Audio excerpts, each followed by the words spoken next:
तो इसकी रिवीजन है, इसलिए ध्यान से देखिएगा। तो सबसे पहले जो क्वेश्चन है वो ये आ सकता है कि प्रॉब्लम क्या होती है। ओके, और मैंने आपको डेफिनेशन लिखाई थी कि कोई भी हर्डल होती है या ऐसी चीज़ होती है जो हमें प्रॉब्लम सॉल्व करने में मुश्किल आती है, उस चीज़ को हम बोलते हैं प्रॉब्लम। तो उसको सॉल्व करना हो तो हम किससे करते हैं? प्रॉब्लम सॉल्विंग स्टेप से करते हैं। और इसका आंसर मैंने आपको लिखवाया था कि एक सिस्टमेटिक अप्रोच होती है जिसके थ्रू हम क्या कर सकते हैं, किसी प्रॉब्लम को सॉल्व कर सकते हैं। फिर मैंने बताया था इसके कितने स्टेप्स होते हैं टोटल। इसके स्टेप्स होते हैं टोटल 5। सबसे पहला स्टेप होता है डिफाइनिंग अ प्रॉब्लम, कि हमारे पास प्रॉब्लम है, उसको हमने डिफाइन करना है। डिफाइन बेसिकली स्टेप नंबर 1 है कि हम इसमें कहते हैं कि हमारे पास कोई भी एम्बिग्विटी नहीं होनी चाहिए, मतलब हर चीज़ क्लियर होनी चाहिए। जितनी भी कंडीशंस हैं, जितने भी गोल्स हैं, हर चीज़ हमें अंडरस्टैंड होनी चाहिए। अगर तो हर चीज़ क्लियर होगी तो हम कहेंगे हमने प्रॉब्लम को डिफाइन कर दिया। ओके, और अगर आपको शॉर्ट में भी आता है डिफाइनिंग अ प्रॉब्लम, तो आपने यहाँ से लेके यहाँ तक लिखना होगा, अगर शॉर्ट क्वेश्चन भी आता है तो। और इसके अलावा अगर हम डिफाइनिंग की बात करें तो डिफाइनिंग की कुछ स्ट्रेटजीज होती हैं, और वो स्ट्रेटजीज कौन कौन सी हैं देखें। ये है नंबर 1, ये है 2 और ये है 3। तो इसकी 3 स्ट्रेटजीज हैं। और ये एक एमसीक्यू भी आ सकता है कि हमारे पास ये जो स्ट्रेटजीज हैं वो कितनी है डिफाइनिंग अ प्रॉब्लम की, तो आपने कहना है 3। ठीक है, ये याद रखना, ये एमसीक्यू आता है, 3 स्ट्रेटजीज होती हैं। सबसे पहली कौन सी है? गेन बैकग्राउंड नॉलेज, कि हमें जिस सिचुएशन में हम काम कर रहे हैं या जो भी सर्कमस्टांसिस हैं उसके अंदर हमें पता होना चाहिए उस स्टेट का। बट ये कैसे पता होगा? अगर हमारे पास बैकग्राउंड नॉलेज है। अगर हमारे पास बैकग्राउंड नॉलेज नहीं है तो हम किसी प्रॉब्लम को अच्छे तरीके से सॉल्व नहीं कर सकते। We must have background knowledge. Okay, तो हम प्रॉब्लम को एक अच्छे वे में सॉल्व कर सकते हैं। तो इसलिए जो है ना, बैकग्राउंड नॉलेज होना ज़रूरी है। तो उसके बाद दूसरी चीज़ थी, टेक्निक थी, वो क्या थी? यूज़ गेसेस, कि अगर एक पर्सन है जो एक्सपीरियंस्ड है वो गेस भी कर सकता है किसी प्रॉब्लम का सलूशन। जैसे मैं हूँ फॉर एग्जांपल, मैं एक्सपीरियंस टीचर हूँ। आप मुझसे पूछेंगे सर पेपर में क्या क्या आ सकता है, बोर्ड के जब पेपर्स होंगे, तो मैं आपको बताऊंगा ये इंपॉर्टेंट क्वेश्चन है, ये है, ये है। तो मोस्ट थिंग्स ऐसी होती हैं जो उसमें से आ जाती हैं। ये कैसे होता है? Just because of experience. तो इसी तरह जब कोई पर्सन है वो गेस दे सकता है, लेकिन किसकी बेस पे दे सकता है? अगर उसके पास एक्सपीरियंस होगा। अगर उसके पास कोई एक्सपीरियंस ही नहीं है तो वो गैस नहीं लगा सकता। अगर गैस लगाएगा तो कोई पता नहीं होता वो ठीक होगा या गलत होगा। बट अगर कोई पर्सन ऐसा है जो एक्सपीरियंस्ड है तो उसका गैस जो है वो भी काम करता है। ओके, उसके बाद है ड्रॉ अ पिक्चर। इसका मतलब क्या होता है कि पिक्चर्स हैं हमारे पास, उसके थ्रू भी हम काफ़ी ज़्यादा काम कर सकते हैं। क्या मतलब काफ़ी ज़्यादा काम कर सकते हैं? वो एक पैराग्राफ लिखा हुआ है, तो वो जो पैराग्राफ था उसको इंग्लिश में जो है ना देखना, मतलब पढ़ना बहुत डिफ़िकल्ट टास्क है। लेकिन अगर वही काम अगर इंग्लिश की बजाय वो डायग्राम की फॉर्म में करें तो वो ज़्यादा इजी हो जाएगा उसको रीड वगैरह करना। तो इसलिए हम कहते हैं कि हम उसको पिक्चर की फॉर्म में भी लिख सकते हैं। ओके, इसे बोलते हैं ड्रॉ अ पिक्चर। जैसा कि अभी मैं आपको एक ना एग्जांपल समझाता हूँ कि हम एज़ कम्पेयर टू जो टेक्स्ट होता है उसकी बजाय अगर हम पिक्चर की फॉर्म में काम करें तो ज़्यादा इजी होता है। तो ये आपने पूरा पूरा याद करना, और इसमें से ये याद नहीं था करना। और एक ये एक एमसीक्यू आता है कि पिक्टोरियल फॉर्म में अगर हम देखें तो किस चीज़ को कहते हैं, तो आप कहते हैं ड्रॉ और पिक्चर्स को कहते हैं। इसी तरह मैंने आपको बोला था कि ये एक याद कर लेना क्वेश्चन भी आ सकता है कि आइंस्टाइन जो था, एल्बर्ट आइंस्टाइन, उसने क्या बोला था प्रॉब्लम सॉल्विंग के बारे में, कि अगर मेरे पास 1 आवर है और 59 मिनट्स के अंदर मैं डिफाइन करूंगा प्रॉब्लम को, और 1 मिनट के अंदर मैं उसको सोल्व करूंगा। ये शॉर्ट क्वेश्चन में भी आ सकता है। ओके, एल्बर्ट आइंस्टाइन ने क्या बोला था। इसी तरह से ये एक एमसीक्यू बहुत ही ज़्यादा इंपॉर्टेंट है कि पिक्चर जो होती हैं वो ज़्यादा क्लियर बोलती हैं, लाउडर बोलती हैं एज कम्पेयर टू वर्ड्स। ठीक है, ये ज़्यादा अच्छी होती हैं पिक्चर्स। उसके बाद ये डायग्राम थी कि हमारे पास ये हॉर्स है, ये हॉर्स है और ये हॉर्स है, तो इसके वैल्यू कितनी आती है? 3rd। इट मीन जो हॉर्स है इसकी वैल्यू कितनी है हमारे पास? सिंगल हॉर्स की 10 है।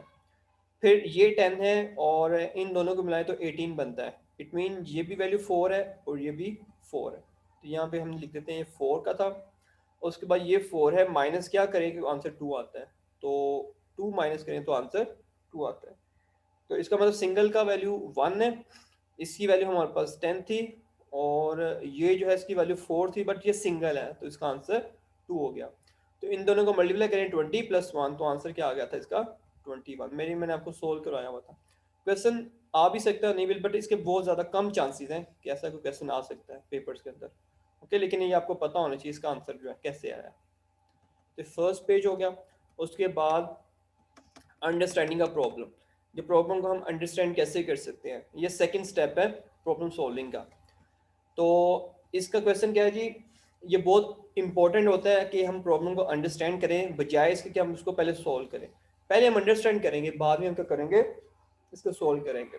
ओके, और ये यहाँ तक इसका आंसर है, और प्लस ये दो इसकी एग्जाम्पल्स हैं। ठीक है, ये आपने याद कर लेनी है कि अगर हम अंडरस्टैंडिंग नहीं करेंगे तो हम इन गेम्स को सॉल्व नहीं कर सकते। ठीक हो गया। फिर इसके फ़ायदे क्या थे वो मैंने आपको बताया था, एडवांटेज क्या होते हैं। तो देखिए, एक तो प्रॉब्लम को सॉल्व करना आसान हो जाता है, हमारे पैसे बचते हैं, और टाइम बचता है, और रिसोर्सेज बचते हैं। ठीक है, ये इसका फ़ायदा है, ये चीज़ आपने याद रखनी है। उसके अलावा एक एमसीक्यू कह लें या शॉर्ट क्वेश्चन कह लें कि प्रॉब्लम एनालिसिस जो है वो क्या होता है। तो अगर शॉर्ट क्वेश्चन आता है, फिर आप यहाँ से स्टार्ट करेंगे कि प्रॉब्लम एनालिसिस बेसिकली 5 Ws को फाइंड आउट करना होता है। और हम क्या करते हैं कि जो भी प्रॉब्लम होती है उसको अंडरस्टैंड करते हैं, और उसके बाद उसको सॉल्व करने की कोशिश करते हैं। यहाँ तक फिर आंसर आएगा किसका, प्रॉब्लम एनालिसिस का। और इसके अलावा अगर आपसे को पूछता है कि प्रॉब्लम एनालिसिस के कंपोनेंट कितने होते हैं, तो आप कितने बोलेंगे, 5 होते हैं। ये कंपोनेंट 5 है। और कौन से होते हैं, फिर आपको नाम लिखने पड़ेंगे पांचों के, सिर्फ नाम, ये व्हाट, हु, व्हाई, व्हेन और वेयर। ओके, और मैंने आपको एक क्वेश्चन लिखवाया था, मेटाफोरिकल रिप्रेजेंटेशन क्या होती है या कितने होते हैं। तो ये मैंने आपको यहाँ पे ऐसे करके मार्क भी करवाया था ऊपर। ये जो 3 पॉइंट है ना, ये वाले, ये मेटाफोरिकल रिप्रेजेंटेशन है। ये जो 3 पॉइंट है, ये पहला है, ये दूसरा और ये तीसरा। ठीक है, 3 पॉइंट होते हैं। उसके बाद ये इसमें शॉर्ट क्वेश्चन थे 2, वो लॉन्ग भी आ सकते हैं इसमें से। उसके अलावा प्लानिंग क्या होती है, तो प्लानिंग मैंने आपको बताया था कि, और ये तीसरा स्टेप है कि जब हम प्रॉब्लम को एनालाइज करते हैं, उसके बाद अब हमने सोल्यूशन की तरफ जाना है। तो सोल्यूशन की तरफ जाना है तो कैसे जाएंगे, कुछ ना कुछ प्लान करेंगे। तो इस चीज़ को हम बोलते हैं कि हम क्या कर रहे हैं जी, प्लानिंग कर रहे हैं। ओके, तो ये इसका आंसर था। उसके बाद इसकी कुछ स्ट्रेटजीज होती हैं, और कितनी होती हैं हमारे पास, 4। ये एक, ये दूसरी है, ये तीसरी है, और ये है चौथी। 4 स्ट्रेटजीज होती हैं। ये बड़ी इंपॉर्टेंट है, शॉर्ट में भी आती है कि हम बड़ी प्रॉब्लम को स्मॉलर प्रॉब्लम के अंदर सोल्व करेंगे तो उसको सोल्व करना ज़्यादा आसान होता है। कॉम्प्लेक्स प्रॉब्लम को जब हम छोटी छोटी प्रॉब्लम में डिवाइड करेंगे तो उसको सोल्व करना ज़्यादा आसान हो जाता है। ओके, इसको बोलते हैं डिवाइड एंड कंकर। उसके बाद गेस सेकंड इम्प्रूव था कि एक चीज़ है हमारे पास, तो पहले हम उसको गेस करते हैं कि इसका सोल्यूशन ये होगा। उसके बाद हम चेक करते हैं कि क्या वाकई इसका सोल्यूशन है जैसा हमें चाहिए था। ठीक है, एक्सपेक्टेशन जैसे थी हमारी, क्या वैसा सोल्यूशन है। अगर तो है ओके, अगर ऐसा नहीं आया तो हम क्या करते हैं, उसके रिफाइन करते हैं। रिफाइन मतलब दोबारा उसको और बेहतर करते हैं। और ये एक एमसीक्यू भी है कि ये जो रिफाइनमेंट होता है ये एक आइटरेटिव प्रोसेस है। ओके, लेकिन जब क्वेश्चन आपको आएगा तो आपने कंप्लीट ही लिखना होगा, स्टार्ट से लेके यहाँ तक। ओके, इसी तरह से ये भी जो था वो कंप्लीट आपने लिखना था जब डिवाइड एंड कंकर के बारे में पूछता है। तो ये एक एमसीक्यू भी बहुत इंपॉर्टेंट है, इसको मार्क कर लें कि आइटरेटिव प्रोसेस कौन सा होता है। इसी तरह से क्वेश्चन आता है एक्ट इट आउट, जो कि थर्ड स्ट्रेटजी है इसकी, कि अब हमने जो भी लिस्ट बनाई थी ना काम करने की, उसको बस परफॉर्म कर दें।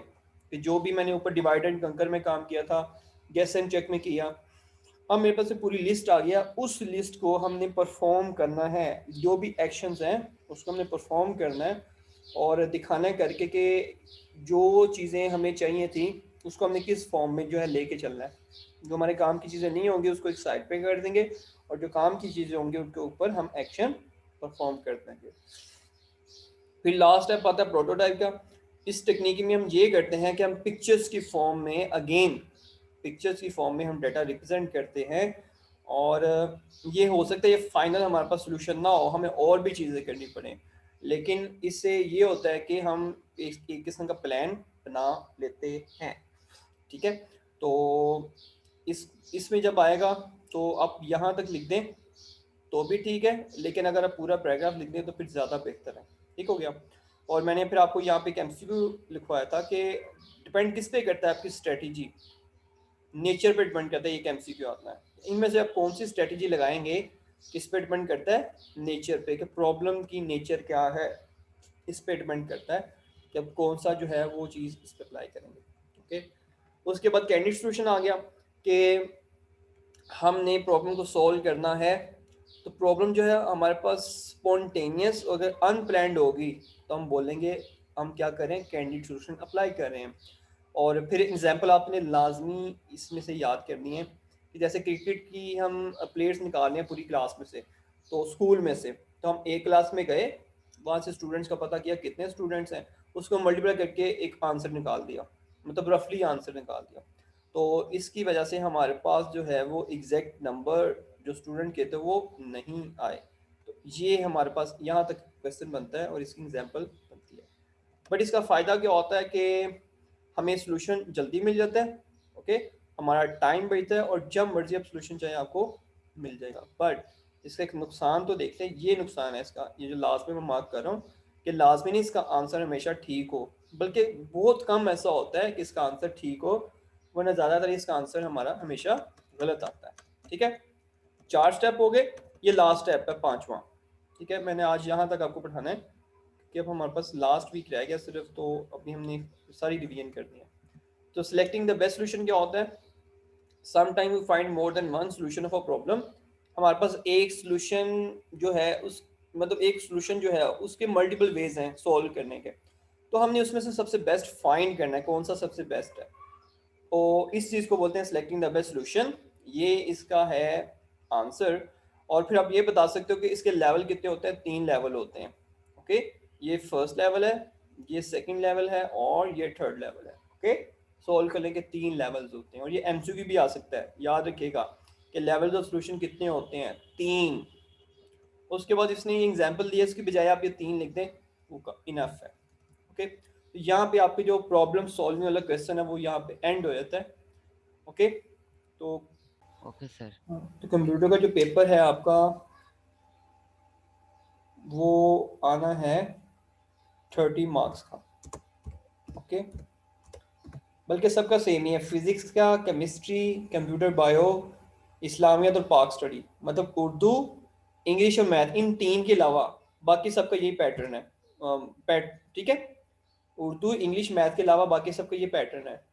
30 मार्क्स का पेपर होगा, उसमें 10 आपके जो हैं वो एमसीक्यूज होंगे, उसके अलावा शॉर्ट क्वेश्चन हैं। ओके, 20 मार्क्स के शॉर्ट आंसर्स हैं। बस ये आपका पैटर्न है। ठीक है, टोटल मार्क्स 30 और 10 एमसीक्यूज और 20 नंबर के जो हैं वो शॉर्ट हैं, मतलब 10 शॉर्ट होंगे, सिर्फ 10 शॉर्ट होंगे जो कि 2 मार्क्स का होगा। तो टोटल मार्क्स आपके कितने बनेंगे, 20। तो पेपर आपका सिर्फ 30 मार्क्स का होगा। सर ये